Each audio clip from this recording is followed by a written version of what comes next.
from the England camp this evening. 24 hours or so after England were knocked out of the World Cup by the holders Argentina, the England head coach Thomas Tuchel has hit back at his critics and also given his full commitment to staying in the job for the foreseeable future. Right, let's go live to England's base in Kansas City. Our football correspondent Rob Dorset waiting to speak to us. Rob, very good evening. Right, Tuchel come out firing. It's not me, Gov. Tell us what he said. Yeah, it is exactly that. It is quite spiky from the England head coach, I think you have to say. Look, we're back in Kansas City, where the England team arrived back at the team hotel yesterday. You can see behind me that they've changed the sign, the locals. It says, always proud now of that England team, rather than good luck, because, of course, they're out of the World Cup. And the fallout from England going out of the World Cup has been huge, hasn't it? Because I don't think we saw it coming. I think when England got to a World Cup semi-final, everybody praising Thomas Tuchel, I think we all thought, OK, that's at least a par score for England at this tournament. No question about his future. Nothing like of that sort of ilk in the aftermath of their World Cup exit. But the nature of the exit and the nature of Thomas Tuchel's tactical decisions is absolutely up front and central to what's happening here. And remember, Tuchel was criticised very, very heavily for going hyper-defensive after England took the lead through Anthony Gordon. With more than half an hour still to play, he went to 5 at the back. And a lot of people felt that that invited pressure and it gave all of the momentum and impetus to Argentina. And crucially, it gave an awful lot of the ball and space to the best player that's ever lived, Lionel Messi. And England ultimately got punished for it with those 2 late goals. So it's in the light of that that Thomas Tuchel has now said this. Let's show you exactly what he's said in some interviews that he did after the game. He said, "In this moment, my feeling was no structure in the world could have helped us, because actually we were too passive and we were not physical enough. We didn't stop runners arriving in our box and the deliveries were wrong too. I haven't seen the data yet, but I think just right after the goal, the momentum swings completely and ball possession drops dramatically. We couldn't find any jewels anymore. That's why we dropped deeper and deeper." Listen to this bit. "It was never the plan, but it happened. I think ball possession plays then a crucial role. It's maybe not in our DNA like it is in our Spanish DNA or in our Argentinian, Brazilian DNA to take the ball and control the game with the ball." Now that is explosive from the England head coach. That is the England head coach, Thomas Tuchel, saying, "Not me, Gov, not my fault. I didn't get the tactics wrong. My players aren't good enough. England's players aren't good enough to retain the ball." And I tell you what, there will be an awful lot of ramifications to those words. I was going to say, Rob, how on earth is that going to go down in the camp behind you? Well, that's the next question, isn't it? Because we've seen a spat between him and Jude Bellingham already. We saw Jude Bellingham walk through the mixed zone last night. I spoke to 3 England players after the game, and I asked them about that tactical decision to go very hyper-defensive with more than half an hour to go, when England were 1-0 up and they were if not dominating the game, they were the better side, I think you had to say at that point. And possession dropped to 12% for England after England scored that goal. Now, Thomas Tuchel's defence will be, look, there were 17 minutes between Anthony Gordon scoring that goal for England and me replacing Anthony Gordon with Ezri Konsa.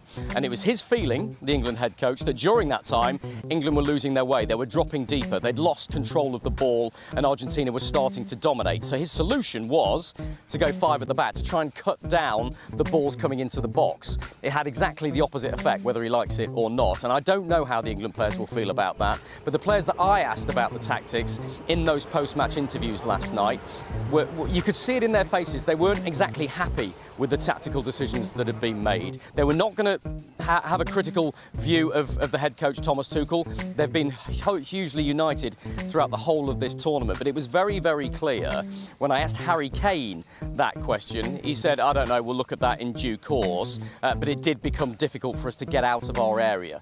So we wait to hear any comments from the England players over the next few days. Thomas Tuchel has had his say. That's just going to start an awful lot of comments from an awful lot more people. He said it's in the English DNA to be like this. Now, to be honest, we've seen this before. Has he got a point? Well, look, we've been here before, haven't we? Has he got a point? I think the critics of Thomas Tuchel will say, hang on a minute here.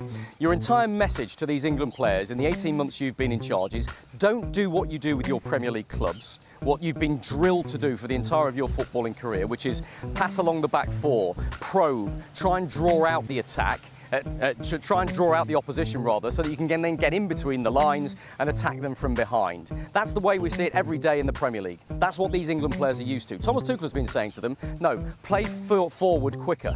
I want to see more positive passes through the lines. We've seen an awful lot of long balls from England in this World Cup. So Thomas Tuchel has changed the way these English players play.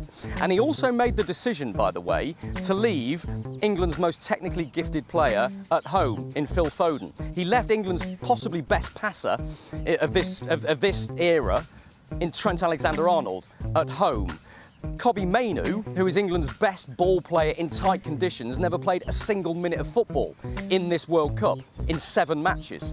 So for Thomas Tuchel to turn around and say, we haven't got the players that do it, that can do this, Gov, I think he's a bit rich. He had the players, he didn't use them. He either left them at home or he left them on the bench out here at the World Cup. He's got to answer for that. But in terms of that England DNA, you're absolutely right. We have been here before, and I think there is a fair comment that England's players, when they're under pressure, don't keep the ball well enough. And if you look at the FA's DNA, the plan that they introduced in 2014, it's ironic that Thomas Tuchel has used this phrase, the England DNA, because that's exactly the phrase that Dan Ashworth, who is currently Chief Football Officer at the FA, it's exactly the phrase he used when he launched a brand new, groundbreaking initiative in 2014 about how England's teams would play right from the junior football right through to the senior team. And ball possession was right at the heart of it. Look what he said.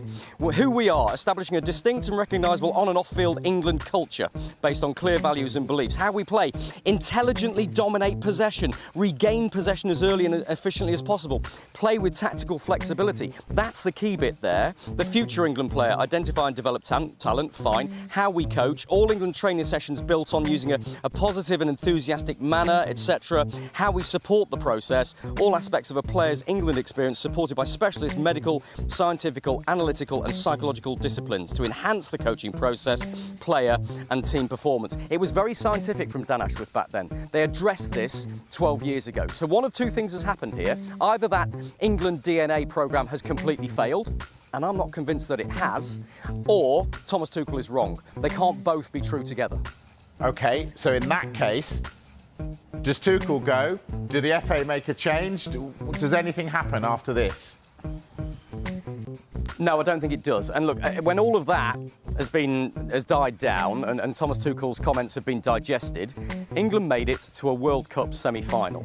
They may not have played great to get there. They may have been huge mistakes tactically in the way that they were exiting the competition, but they got to a World Cup semi-final. England are ranked 4th in the world. That's a par score. Whichever way you look at it, they got to a World Cup semi-final. And England have put an awful lot of store. The English FA have put a lot of store in Thomas Tuchel. They think the world of him. They think he is a winner. They think he is a tactically astute coach. They don't believe they can get anybody better. They think it was a real coup when they got him. Just before this tournament, they gave him an extra 2 years on his contract so that there was no discussion about his future during this World Cup, so that they tied him down in case any of the big European clubs came calling to the next strand of football, which is the Euros, in the UK, of course, in 2028. And in these quotes as well, Thomas Tuchel's made it very, very clear that he is, quote, 100% committed to England and continuing the job to the end of his contract at the end of Euro 2028. So Thomas Tuchel, despite all that criticism of England's DNA and the way the players have been playing and their inability to keep possession, he's made it clear he thinks there are still improvements to be made, and he still thinks they are very, very good footballers who can win trophies. He wants to stick around and try and prove that. The FA have absolutely no plans to get rid of him. But the noise around it now has grown, and the noise around it after these quotes from Thomas Tuchel will grow still further.